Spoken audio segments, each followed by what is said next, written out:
안녕하세요. 낭낭이입니다. 낭낭이의 66번째 책으로는 데니엘 샥터 저자의 도둑맞은 뇌를 읽었습니다. 바로 전에 읽었던 인지심리학에서 기억은 왜 불완전한가에 대한 내용을 흥미롭게 읽었는데 도서관에서 읽을 만한 책들을 살펴보다가 기억의 7가지 오류라는 문구를 보고 반가운 마음에 대어해서 읽었답니다.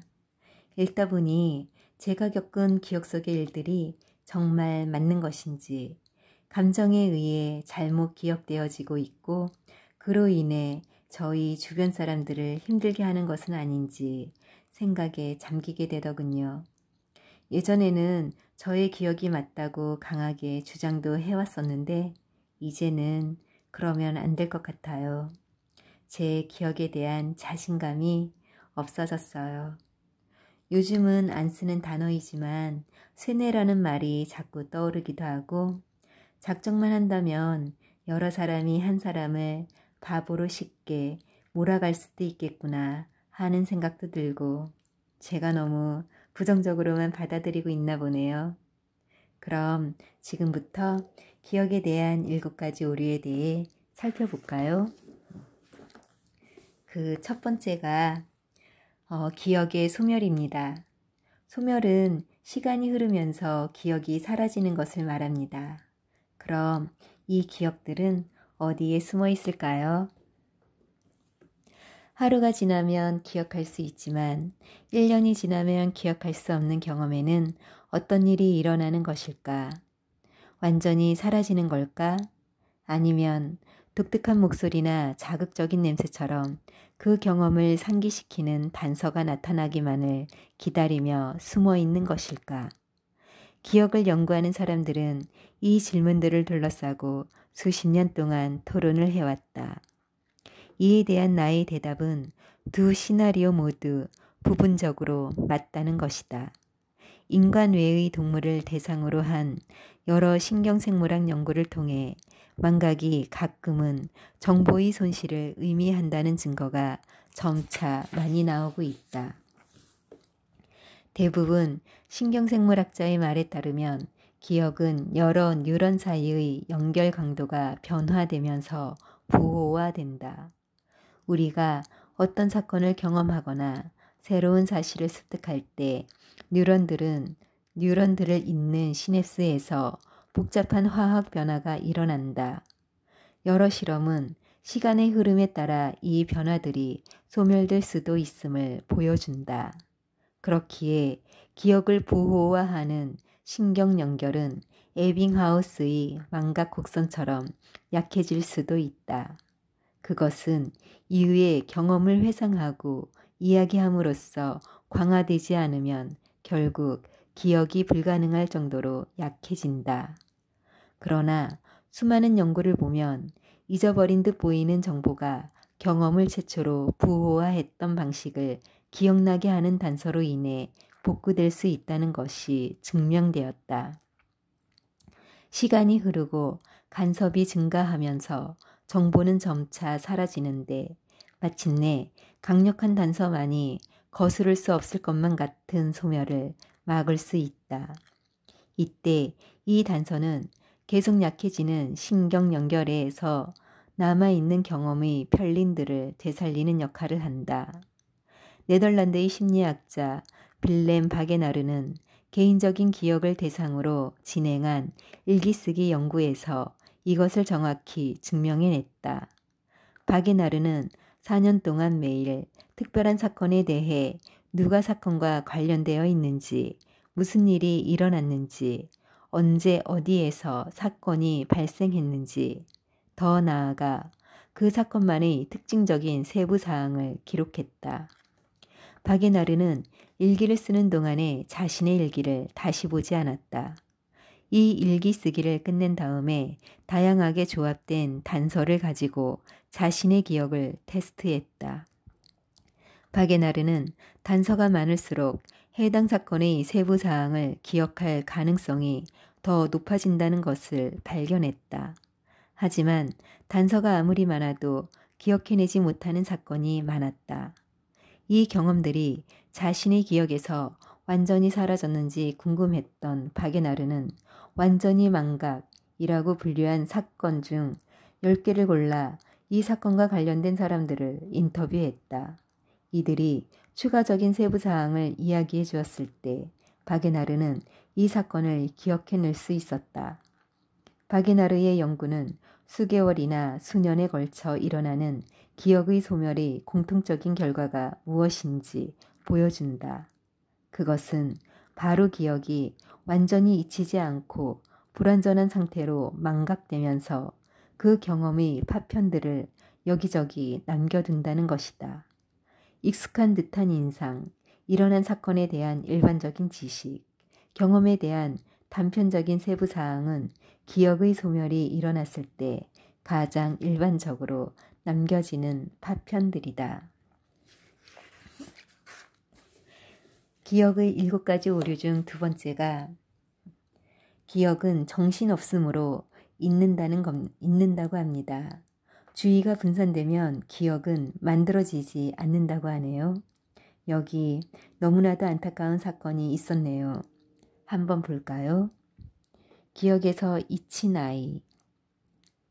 2001년 가을 미국 아이오와주 댈러스 카운티의 한 변호사에게서 전화 한 통을 받았다. 나는 그에게 망각과 관련된 놀랍고도 비극적인 사건에 대해 들었다. 당시 35세의 병원 의사였던 카리 앵홀름은 무더운 6월 말 어느 아침에 차를 몰고 출근하고 있었다. 그날도 회의로 가득 찬 바쁜 하루가 예정되어 있었다.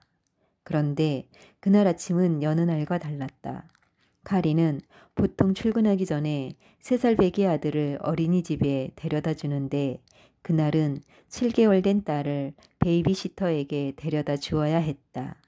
남편이 평소에 딸을 베이비시터에게 데려다 주었는데 그날은 그럴 수가 없었던 것이다. 그래서 카리는 아들을 어린이집에 내려준 다음 평소처럼 곧바로 회사로 향했다. 딸을 베이비시터에게 맡기지도 않고 말이다. 베이비시터는 카리의 집으로 전화해서 왜 아이가 오지 않았는지 메시지를 남겼지만 누구도 이 메시지를 받지 못했다. 무더운 오후가 끝나갈 때쯤 카리는 아들을 데려오기 위해 어린이집으로 갔다. 그런데 아들을 차에 태우기 위해 차문을 열었을 때 끔찍한 일이 벌어졌다는 것을 알게 되었다. 어린 딸이 뜨겁게 달궈진 뒷좌석에서 죽어 있었던 것이다. 나는 변호사의 이야기를 듣고 깜짝 놀랐는데 망각이 그렇게 재앙과 같은 결과를 초래하는 사례를 들어본 적이 없기 때문이다. 자동차 안에 아이를 두고 볼일을 보러 간 무분별한 부모의 이야기는 들어본 적이 있었지만 카리는 의식적으로 딸을 차에 두고 간 것이 아니었다. 아들을 어린이집에 내려주고 난 후에 딸이 자동차에 있다는 생각을 하지 못했던 것이다. 오히려 이 일은 정신없음으로 인한 망각을 보여주는 극단적인 사건이었다. 수많은 연구에서 설정한 미래 기억과 망각의 원리를 그대로 따르는 사례였다. 나는 어떤 행동이 수행되어야 하는 순간에 단서가 있어야 한다고 이야기했다. 카리는 딸이 자동차 안에 있다는 것을 알아차리지 못했기 때문에 제때 단서를 얻지 못하고 베이비시터에게 딸을 데려다 주지 못했던 것이다. 나는 사람들이 계획한 행동을 하지 못한 것은 머릿속에 다른 문제가 가득해서 단서를 만들어내지 않았기 때문이라고 했다. 카리는 곧 있을 회의에 집중하고 있었고 어린 딸이 자동차 안에 있다는 것을 자신이 잊을 것이라는 생각은 당연히 하지 못했다. 그래서 카리는 단서를 만들어둘 생각조차 하지 않았던 것이다. 자동 행동이 정신없음으로 인한 망각의 원인이 될 수 있다는 증거도 있다. 그 끔찍했던 날 카리의 반복적인 일과에 변화가 생겼다. 카리는 습관적으로 아들을 어린이집에 두고 곧장 직장으로 자동차를 몰았다. 사실상 카리는 누구도 상상하지 못할 망각이 일어날 완벽에 가까운 최악의 상황을 만났던 것이다. 이 비극적인 사건을 다룬 기사에는 믿을 수 없다는 듯한 주장들이 실리기도 했다. 2001년 7월 5일 올랜도 센티에 실린 칼럼은 카리의 사례와 유사한 두 사건을 다루면서 분명 많은 사람이 품었을 만한 질문을 제기했다. 어떻게 아이가 차에 있다는 것을 잊어버릴 수 있는가? 두 여자가 주장한 것처럼 아이를 베이비시터에게 데려다 주는 것을 까먹을 만큼 일에 몰두한다는 게 어떻게 가능한가? 실제로 카리는 아동방임과 과실치사로 기소되어 재판을 받았다. 하지만 2001년 12월에 법원은 카리가 딸의 안전을 경시한 것이 아니라고 판단해 무죄 판결을 내렸다. 기억의 7가지 오류 중 세 번째는 기억은 막힌답니다. 흔히 우리가 상대방과 대화를 하다가 단어가 생각이 안 난다든지 상대방의 이름이 기억 안 난다는 것을 말합니다. 이것은 누구나 쉽게 경험하는 일이지요. 나와 있는 사례를 한번 읽어보겠습니다. 기억과 스트레스. 2011년 11월 9일 공화당 대선 후보 경선에 참여한 후보자 8명이 미시간주 로체스터에 있는 오클랜드 대학에 모였다. 전문가들은 누가 토론에서 승기를 잡을지 서로 의견이 달랐지만 텍사스 주지사인 릭 페리가 그 중에서 가장 부진할 것이라는 데에는 모두 이견이 없었다. 제가 대통령이 되면 3개 부처가 없어질 겁니다. 이렇게 큰 소리치던 페리가 곧바로 상무부와 교육부를 언급하더니 세 번째 부처 이름을 기억해내려고 심하게 더듬기 시작했다. 45초 동안 그 이름을 기억해내지 못하더니 다음과 같이 말을 끝냈다.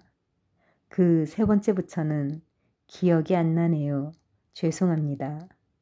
몇 분 후 페리는 그 세 번째 부처가 에너지부라는 것을 기억해냈지만 이제 와서 망신당한 일을 없던 일로 할 수 없었다. 또 이 실수로 인해 언론은 그가 후보자로서 끝난 것이나 마찬가지라고 잔인하게 보도했다. 미국 버지니아 대학의 정치학자 레리 세버톤은 트위터에 이런 글을 남기기도 했다. 내 기억에 페리의 건망증은 모든 예비경선 토론 중에서 가장 충격적인 사건이었다. 이 사건은 6년 후 페리가 에너지부 장관이 되었을 때도 사람들이 입방아에 올랐다. 도널드 트럼프가 선택한 에너지부 장관 내정자 릭 페리는 에너지부라는 부처 이름도 까먹은 적이 있는 사람이다. 이렇게 언론의 머릿기사를 장식하며 이 사건이 재조명받았다. 나는 2011년 이 토론을 시청한 후 다음 날 워싱턴 포스트, 보스턴 글로브, ABC, NPR 등에서 이메일을 받았다. 이 사건에 대한 의견을 묻는 내용이었다. 이 사건은 교과서에 나올 법한 막힘 사례였다. 우리는 이미 노화로 인해 막힘이 더 잘 발생할 수 있다는 것을 확인했다. 당시 페리는 노인이라고 할 수 없지만 61번째 생일을 맞고 8개월이 지난 후였다. 그 정도면 막힘이 일어날 가능성이 높은 나이였다. 우리는 자주 혹은 최근에 인출한 적이 없는 이름에서 막힘이 잘 일어난다는 것을 알고 있다. 페리가 토론 후반부에 에너지부라는 단어를 생각해낸 것을 보면 그가 토론을 좀 더 철저히 준비했다면 그런 일이 일어나지 않았을 것이다. 페리는 기억나지 않은 단어의 부분적인 지식도 가지고 있었다. 이는 막힘의 전형적인 현상이다. 페리와 함께 토론하던 론 폴이 그 세 번째 부처가 환경보호부인 것 같다고 말하자 CNBC의 토론 사회자인 존 하워드가 페리에게 이 말이 맞느냐고 물었다. 이때 페리는 아니라고 대답할 만큼 그 단어에 대해 충분히 알고 있었다. 전국적으로 방송되는 황금 시간대의 토론에 참여한다는 것이 스트레스를 주었을 수도 있다. 스트레스를 받을 때 막힘이 일어난다는 주장은 그럴듯해 보인다. 하지만 놀랍게도 미국의 인지심리학자 로리 제임스의 실험 연구가 있을 때까지 지난 몇 년 동안 스트레스가 설단 현상에 어떤 영향을 주는지 관심을 보인 연구자는 거의 없었다.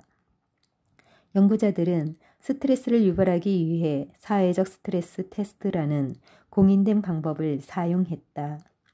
이 테스트를 이용해 실험 참가자들에게 직장 면접에서 할 법한 발표를 준비하게 했다. 자신이 왜 고용되어야 하는지, 어떤 능력과 장점과 자격증을 가지고 있는지를 설명해야 했고, 실험자는 나중에 참가자들의 발표 능력을 평가했다. 이 발표가 끝난 후 참가자들은 단어의 정의에 대해 암기해야 했다. 제임스와 그의 동료들이 설단 현상을 유도하기 위해 기억하기 어려운 단어를 물어보았기 때문이다. 예를 들어 새로운 단어나 구절을 만들기 위해 글자를 재배열하는 낱말찾기 게임은 무엇인가? 라고 물으면 에너그램이라고 대답하는 식이었다. 실험자의 평가 없이 발표를 준비하고 단어의 정의를 암기한 통제 집단과 비교했을 때 실험 참가자들의 스트레스는 결과적으로 설단 현상의 빈도를 높였다. 이는 대학생을 대상으로 한 실험이었지만 제임스와 그의 동료는 18세에서 80세까지의 성인들도 스트레스로 인해 설단 현상의 빈도가 높아진다는 것을 밝혀냈다. 이 실험 결과가 페리의 건망증을 확실히 설명해 주는지 알 수 없지만 그가 에너지부라는 단어를 기억하지 못한 것은 스트레스에서 비롯되었다고 짐작할 수 있다. 그런데 흥미로운 것은 론 폴이 그 세 번째 부처가 환경보호부라고 측측한 것이 페리가 에너지부라는 단어를 기억하는데 방해를 했느냐 하는 것이다. 막힘이 일어난 단어와 관련된 단어들이 설단 현상을 초래하지도 않고 인출을 방해하지도 않을 수 있다는 것을 기억해보자.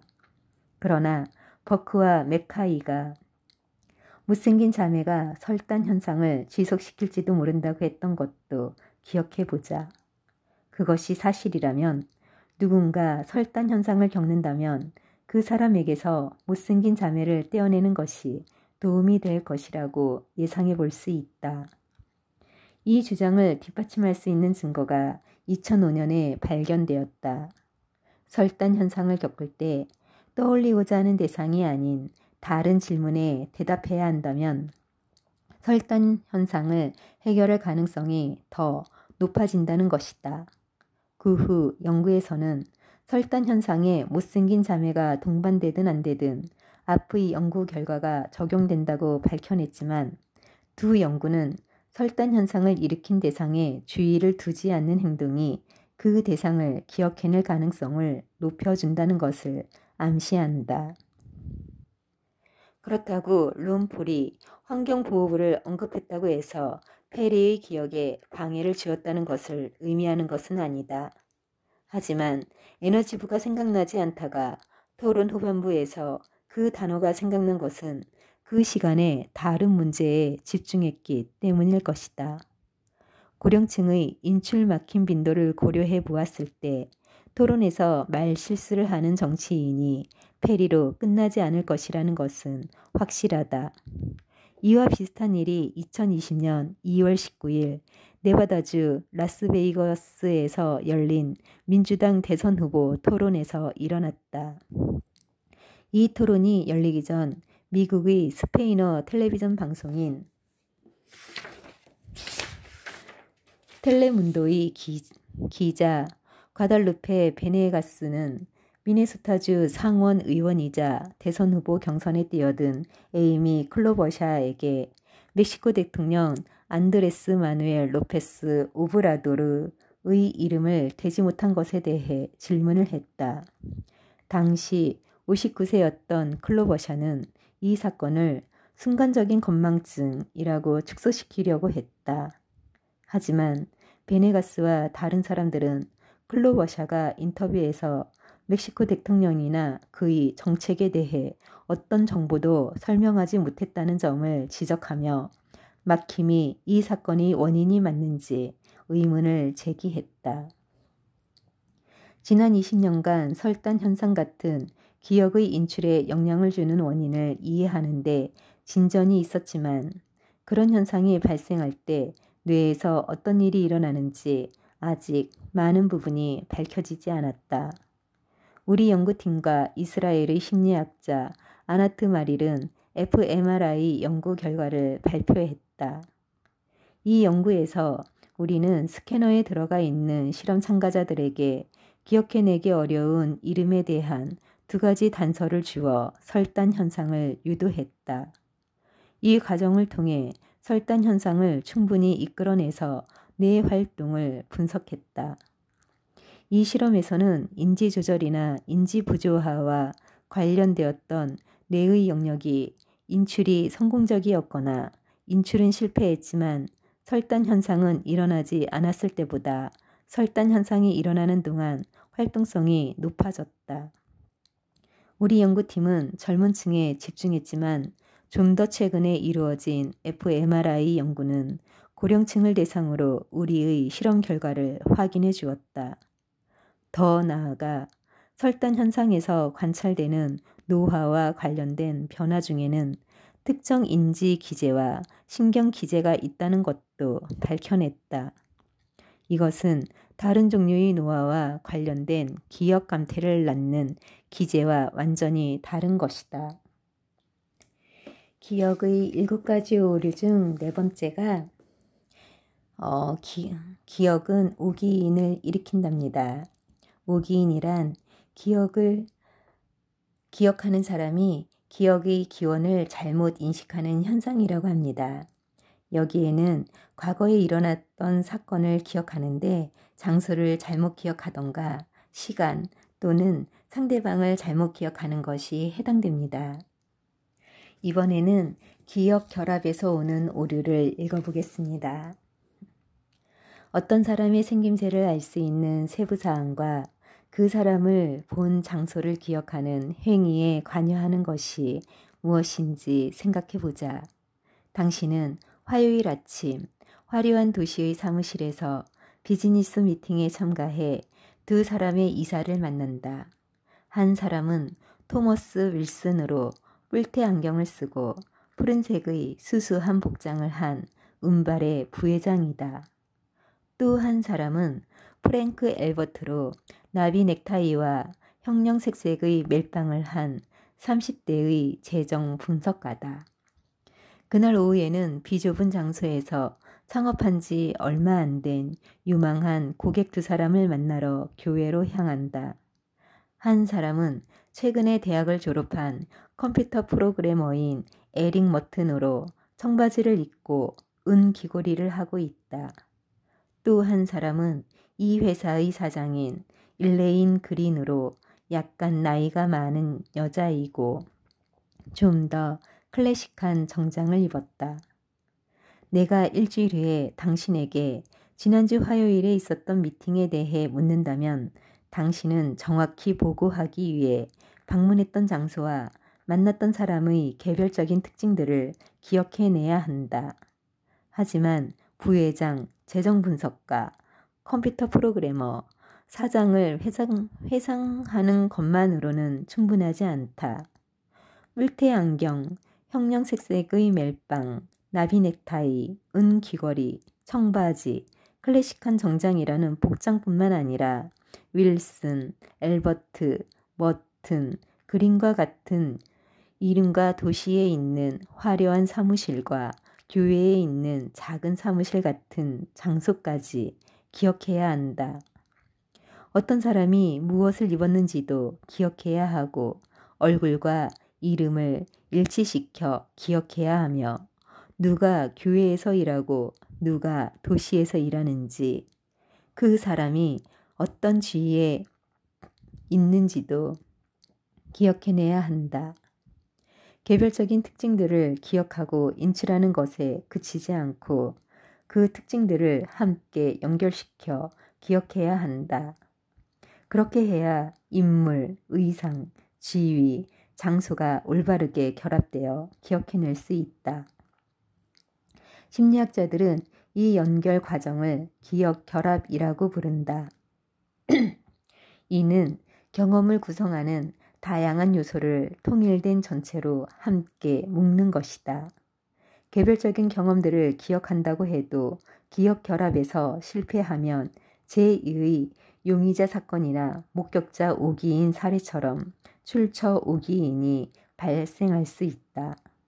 출처 혼란은 때때로 기억 결합 실패에서 비롯되기도 한다. 어떤 사건이 일어날 때 특정 행위나 대상이 특정 시간과 장소와 올바르게 결합되지 않았을 때 혼란이 일어날 수도 있다. 또한 기억 결합 실패가 일어나면 실제 경험한 사건과 생각이나 상상에서 기억 혼란이 일어날 수 있다. 집을 막 나서려고 할 때 지하실 문을 닫아야 한다고 생각한다. 그러다 1시간 후 자동차 안에 있다가 갑자기 불안해진다.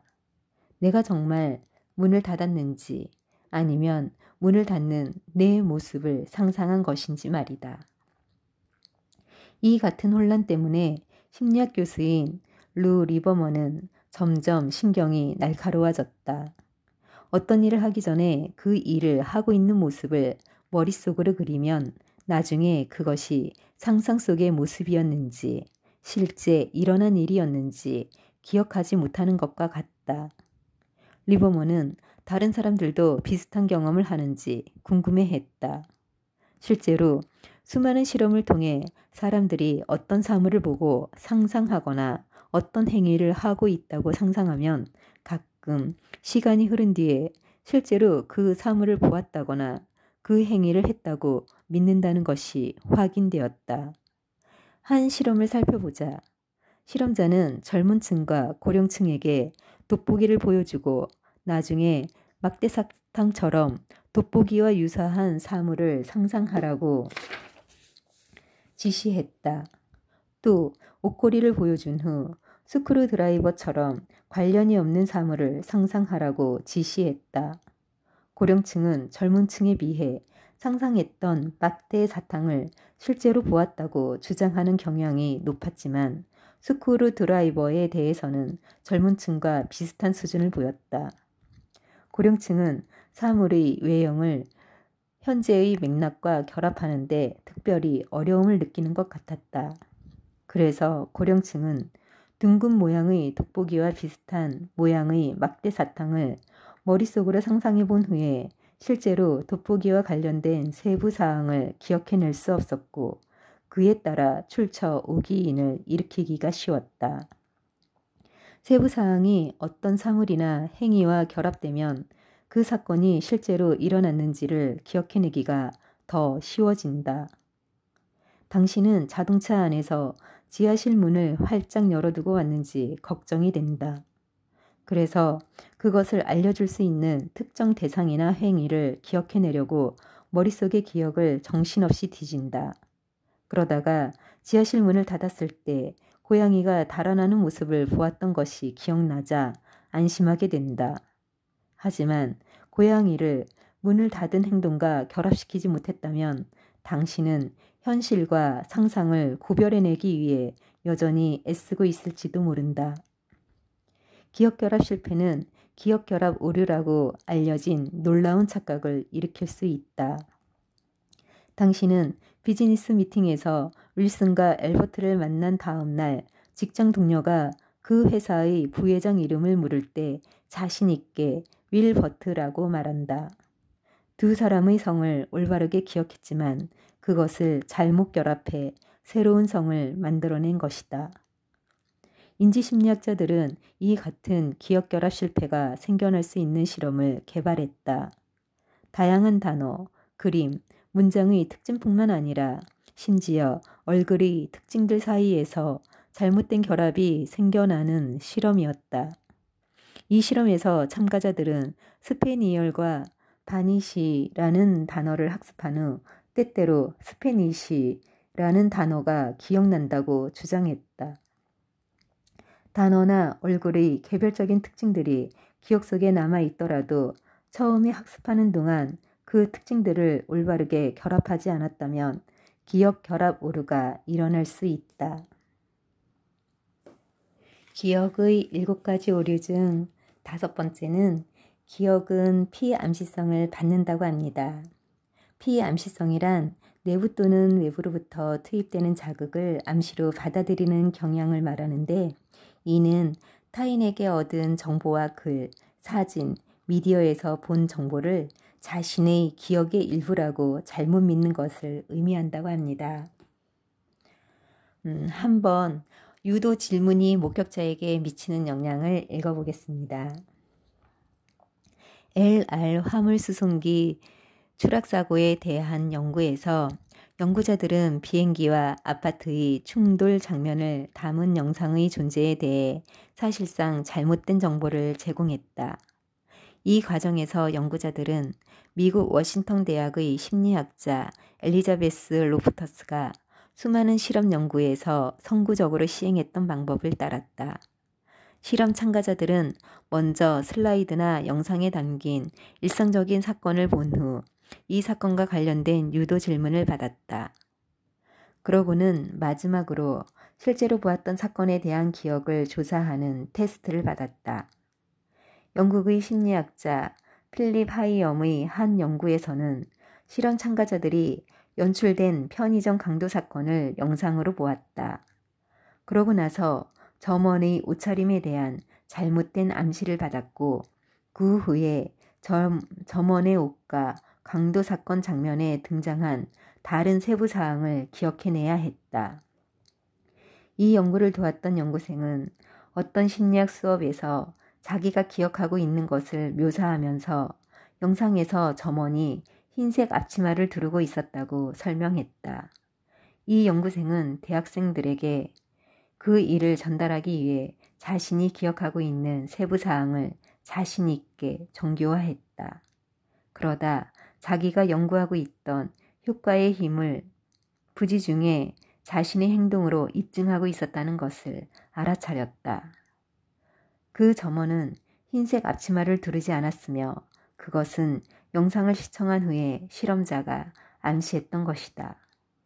이전의 실험들을 보면 암시적인 질문이 기억 출처 문제를 만들어냄으로써 기억의 왜곡을 일으킨다는 것을 알 수 있다. 다시 말해 실험 참가자들은 원래 영상에 관해 암시적인 질문에만 들어있던 정보를 오기인했다. 하이엄의 실험 결과는 그것 말고도 또 다른 왜곡을 보여준다. 실험 참가자들은 유도 질문을 받고 난 후 몇 분밖에 지나지 않아 기억 테스트를 받았기 때문에 실험자가 흰색 앞치마를 암시했다고 올바르게 기억해낼 수 있었지만 점원이 흰색 앞치마를 두르고 있었다고 주장했던 것이다. 사실상 이 실수는 잘못된 암시를 받고 이틀이 지난 후 기억 테스트를 받은 참가자들과 비슷했다. 이 시간은 참가자가 흰색 앞치마는 암시일 뿐이라는 것을 잊을 만한 시간이다. 이 결과는 잘못된 암시의 영향을 보여주는 증거가 된다. 사람들은 거짓 정보가 암시되었다는 것을 기억하고 있을 때조차 어떤 사건에 대한 오기억을 만들어낼 수 있다는 것이다. 이 실험 결과는 경찰의 목격자 신문에 대해 잠재적으로 중요한 시사점을 던져준다.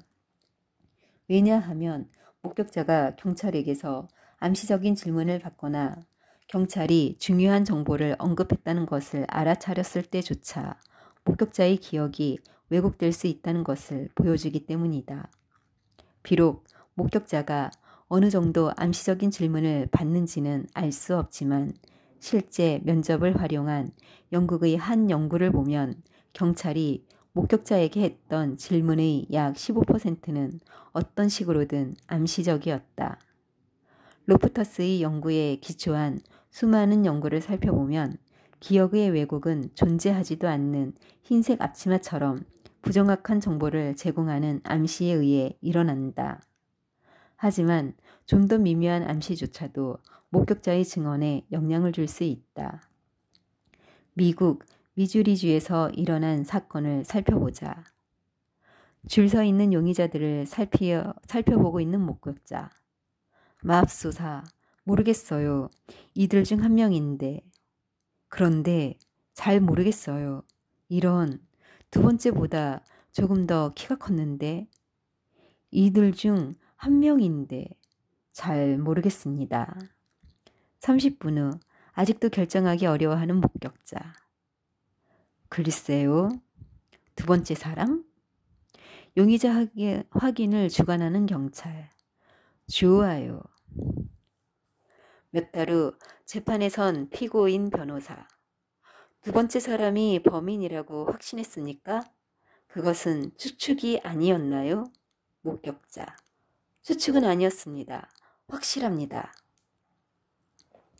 이 목격자는 자신을 공격한 사람을 찾으려고 용의자 4명을 살펴보았을 때 약 30분의 시간이 걸렸다.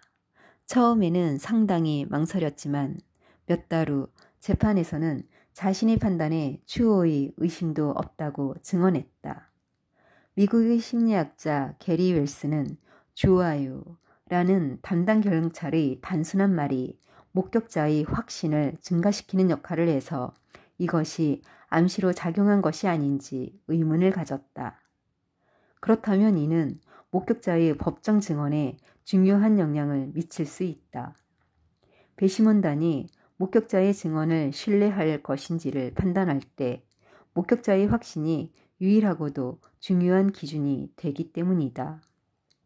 목격자가 매우 확신에 차 있을 때 배심원단은 가해자를 인식하거나 식별하기 어려웠을 수 있는 실제 정황보다는 목격자의 확신에 더 초점을 맞추는 경향이 있다. 배심원단이 불확신하는 목격자보다 확신하는 목격자를 더 신뢰하고 목격자의 자신감이 기억의 정확성을 판단할 때 매우 신뢰할 만한 기준이 된다는 연구가 많이 나왔다. 하지만 목격자의 확신과 정확성의 관계는 미약하기도 하다. 다른 목격자가 같은 용의자를 지목했다고 듣거나 재판을 준비하는 동안 증언을 반복해서 연습하면 목격자의 확신은 더 부풀려질 수 있다. 여기서 분명한 것은 목격자의 확신이 사건 발생 당시에 확정되지 않는다는 사실이다. 그러나 위험해 보이지 않는 좋아요 같은 말로도 목격자의 확신은 크게 부풀려질 수 있을까? 기억의 7가지 오류 중 6번째는 기억은 편향된다고 합니다. 편향이란 사람들에게 자기중심적 관점에서 과거의 경험을 기억하게 하는 것을 말하며 기억의 편향은 우리의 지식과 신념과 기분이 새로운 경험이나 그에 대한 기억에 왜곡된 영향을 주는 것을 의미합니다. 한번 내용을 보겠습니다. 편향의 5가지 주요 유형은 기억이 주인을 위해 희생되는 방식을 분명히 보여준다. 일관된 편향과 변화 편향은 자기 자신에 대한 생각이 어떻게 과거를 현재와 매우 비슷하거나 다르게 재구성하는지를 보여준다. 사후 과잉 확신 편향은 과거의 사건에 대한 기억이 현재의 지식이라는 여과기를 통과해 어떻게 받아들여지는지를 보여준다. 자기중심적 편향은 현실의 지각과 기억을 조화시킬 때 자아의 강력한 역할을 보여준다. 고정관념 편향은 우리가 일반적인 기억의 존재나 영향을 알지 못할 때에도 어떻게 세상에 대한 해석을 형성하는지 보여준다. 이 5가지 주요 유형 중에서 자기중심적 편향을 한번 읽어보겠습니다. 1958년 뮤지컬 지지에서 모리스 슈발리에와 헤르미온느 징골드가 연기한 옛 연인들은 여러 해를 뒤돌아보며 그들이 마지막 데이트 순간을 함께 회상한다. 노래 나는 또렷이 기억해요에서 표현된 것처럼 각자 그 일을 생생하게 기억하더라도 그들의 기억은 서로 너무 달랐다. 그들은 서로 다른 시간을 기억했고 둘이 식사를 했는지 친구들과 식사를 했는지도 기억이 달랐다. 그 운명적인 데이트가 4월이었는지 6월이었는지도 다르게 기억했다.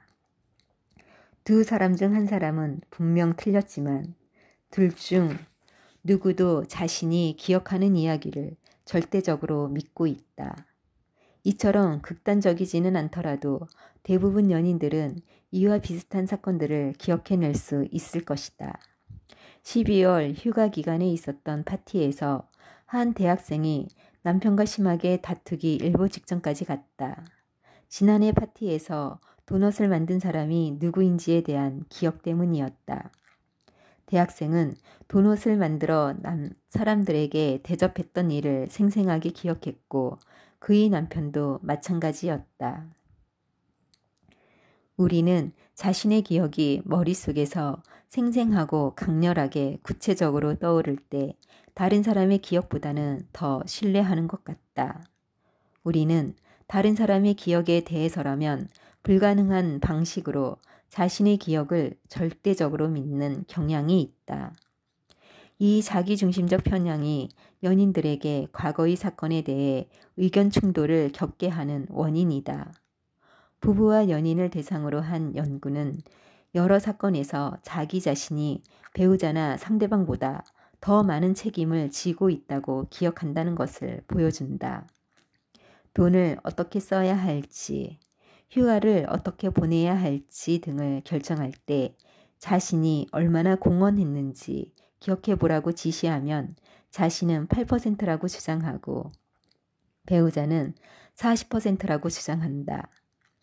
두 사람 모두 한 사람이 더 많은 책임을 지고 있다는데 동의했지만 그들은 모두 자신의 공헌을 과도하게 주장했다.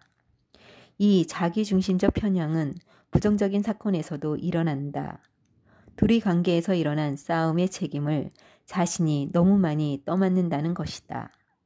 이것은 상대방의 행동이나 말보다 자기 자신의 행동이나 말을 더 쉽게 회상하기 때문이다. 기억에서 자기중심적 편향은 자아가 정신적인 생활을 조직하고 조절하는 데 중요한 역할을 한다는 것을 반영한다. 심리학자들은 자아를 풍부하게 상호 연결된 지식들로 여긴다. 즉, 자아는 개인의 특성과 경험이 만들었다고 보는 것이다. 새로운 정보를 자아와 관련시켜 부호화하면 다른 유형의 부호화와 비교했을 때 그 정보에 대한 기억이 증진된다는 것을 보여주는 실험이 많다. 내가 정직하다나 똑똑하다와 같은 특성이 당신을 묘사하기에 적당한 단어인지를 생각해보라고 묻는다면 친구나 유명인사처럼 당신이 아닌 다른 사람을 묘사하기에 적당한지를 판단하라고 할 때보다 이 단어들을 더 잘 기억할 가능성이 높다.